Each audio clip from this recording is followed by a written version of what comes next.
Yesterday, Senate Democrats blocked a vote on a clean government funding piece of legislation.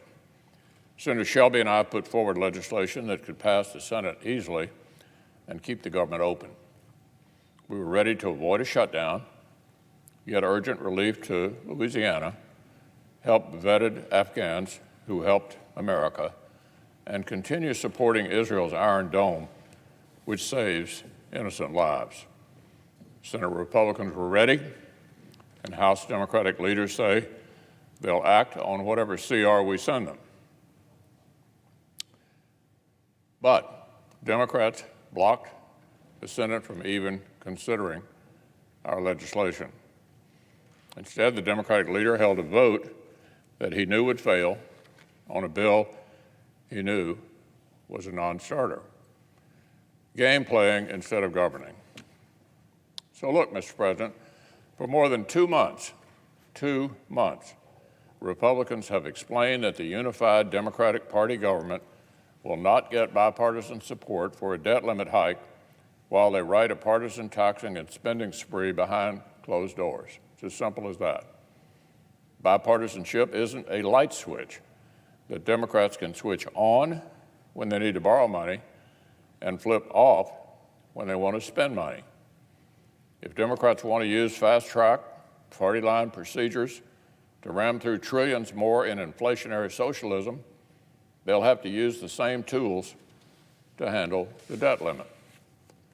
They've known this for more than 2 months. I made it perfectly clear 2 months ago. The debt suspension that expired in August covered all the debt that had been actually accumulated by that date. Let me say that again. The debt suspension that expired in August covered all the debt that had been accumulated by that date. This is an argument not about the past, but about the future, a future that Democrats have willfully decided they want to own on a party line basis. There's no constant tradition that says one-party governments get bipartisan help with the debt limit.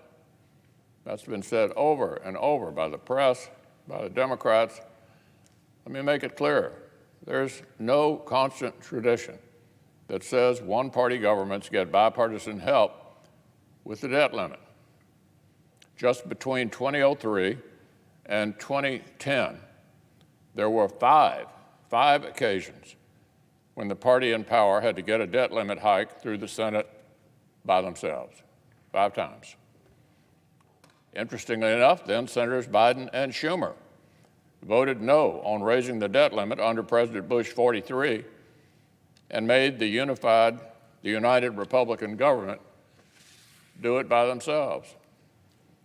So look, it's time for our Democratic colleagues to stop dragging their heels and get moving.